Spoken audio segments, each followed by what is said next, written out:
already screwed up. Okay, today we're going to cover two basic topics in class.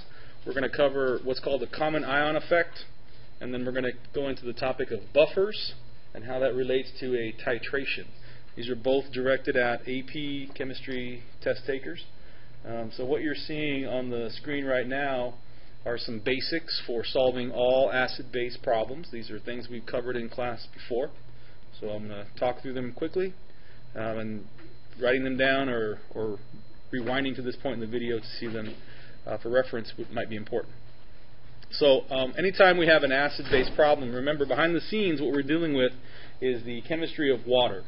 And so ultimately we're always building ourselves up to how the concentration of hydrogen ion from acid or the concentration of hydroxide from base affects the pH of water. And the sequence to get to that ultimate equilibrium problem involving water, we have to go through this sequence of steps. Oftentimes we don't talk through them, sometimes we just kind of assume, but nevertheless all of these first three steps will be accomplished at some point. The first is that we have to read the question and identify all substances that have pH properties. Okay, since this is a pH-based thing, some chemicals will have no pH properties whatsoever. For example, table salt. We will ignore things like sodium chloride because they have no pH properties. So if you need to review those properties, please do so. That would be chapter 16 of the textbook.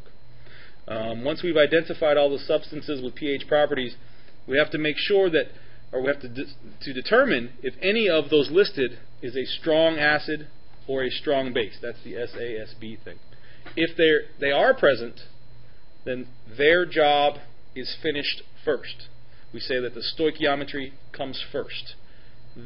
Being strong acids or bases, remember, that means that there is no return, that the reaction is not reversible. So they will do their jobs to completion, and once they are done, once that stoichiometry is complete, we take the end results of that stoichiometry step and they become the initial amounts in our ice technique of the equilibrium step, which is step 3.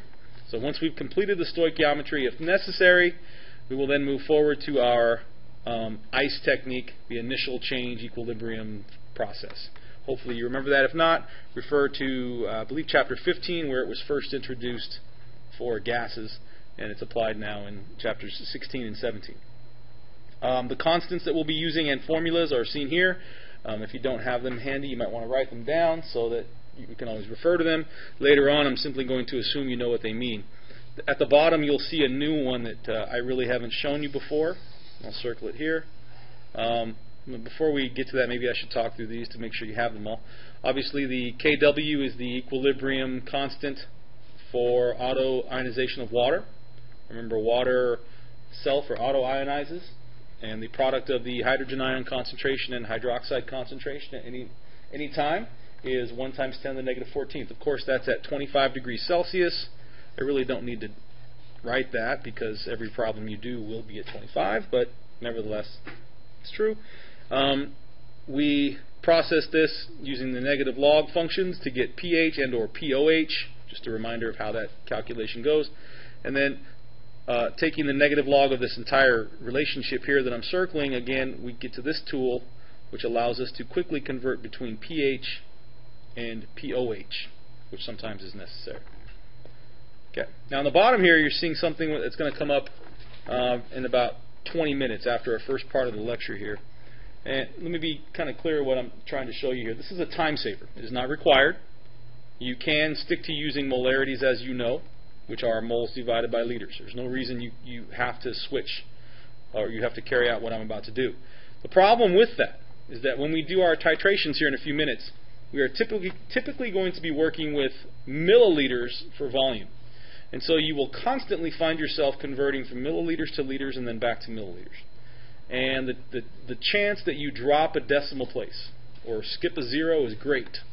And so if we take one small step here, small adjustment to this relationship, we can make much more manageable numbers. So what I've done is I have done the exact same algebraic function to both the top and bottom of this relationship, to moles and liters. I've divided moles by 1,000 and I've divided liters by 1,000. Now because I've done the same to both, the ratio is the same. I have not changed the proportional nature of those two. the relationship holds. However, remember, anytime we divide something by 1,000, in a sense, we're adding the prefix milli. That's what milli means, 1,000th. So by dividing moles by 1,000th, I turn moles into something known as a millimole, one of my favorite words in chemistry. Horror stories of Dr. Bird. Hope he never watches this video. I know he's retired now, but saying millimole 5,000 times an hour, it seemed like. So we do the same thing to liters, divided by 1,000, and we get milliliters. Remember, this ratio is still the same. It's still equal to molarity. So oftentimes, actually every time when I get to titrations, you're going to see me use this relationship. And we're often not going to find molarity necessarily, or I shouldn't have said that. We will find molarity by dividing millimoles by milliliters. Another function of it is that for us to define the millimoles for stoichiometry, because we're going to do our stoichiometry with strong acids and bases, we need moles for stoichiometry. Instead of converting milliliters to liters and then finding moles and getting numbers that are like 0.001, 0.0005, again, too many zeros is complex. Instead, what we'll do is we'll find millimoles by taking molarity times milliliters. You'll see it's a great shortcut. Okay? So refer back to this section of the video if you haven't written that down.